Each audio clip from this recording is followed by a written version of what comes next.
Shalom, perkenalkan nama saya Mariska Intania Runturambi dari Prodi Manajemen Pendidikan Kristen semester 1.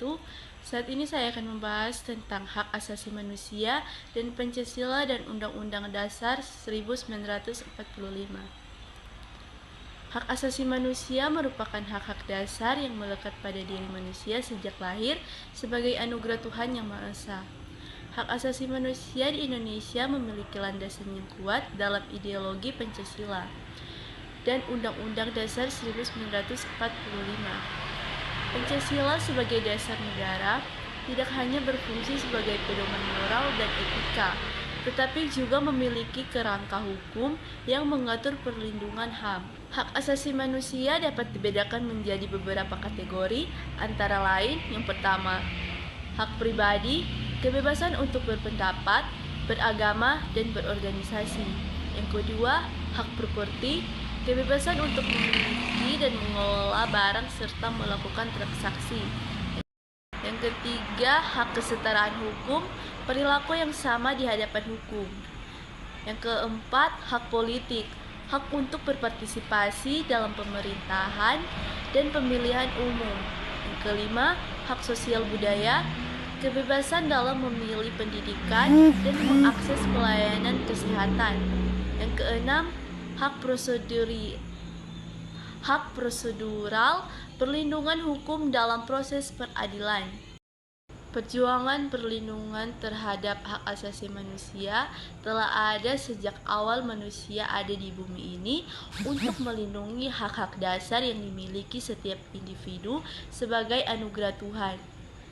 Sejarah hak asasi manusia di Eropa dimulai dengan Magna Carta pada tahun 1215 di Inggris, yang merupakan tonggak pertama kemenangan hak asasi manusia korporasi yang muncul pada abad pertengahan yang memengaruhi revolusi politik di Amerika dan Prancis. Hak-hak asasi manusia dalam Pancasila sebagai dasar yang mengandung hak-hak manusia yang penting.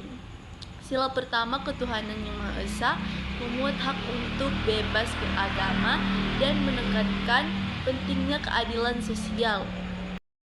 Sila kemanusiaan yang adil dan beradab, menegaskan kesetaraan manusia di muka bumi serta melindungi individu dari penindasan dan penggunaan hak asasi yang bersifat merugikan orang lain. Sila persatuan Indonesia menekankan pentingnya persatuan bangsa dari kepentingan individu atau kelompok tertentu. Kerakyatan yang dipimpin oleh hikmat kebijaksanaan dalam permusyawaratan perwakilan menegaskan bahwa kedaulatan rakyat merupakan dasar negara yang menjunjung tinggi martabat manusia dan mengakui hak asasi individu.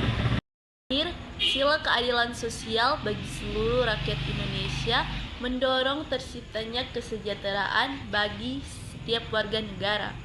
Hak asasi manusia dalam Undang-Undang Dasar 1945, baik yang sudah diamandemen maupun yang belum, telah mengatur perlindungan terhadap hak asasi manusia dalam pasal 27 sampai pasal 34. Dari pembahasan yang saya jelaskan tadi, dapat diambil kesimpulan bahwa hak asasi manusia merupakan hak dasar yang secara kontrak melekat pada diri manusia, bersifat universal dan abadi.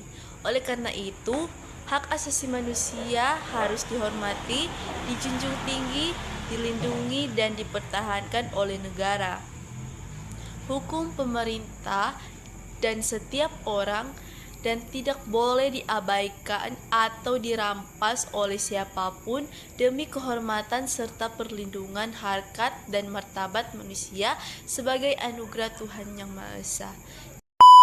Oke teman-teman, terima kasih sudah menonton videonya.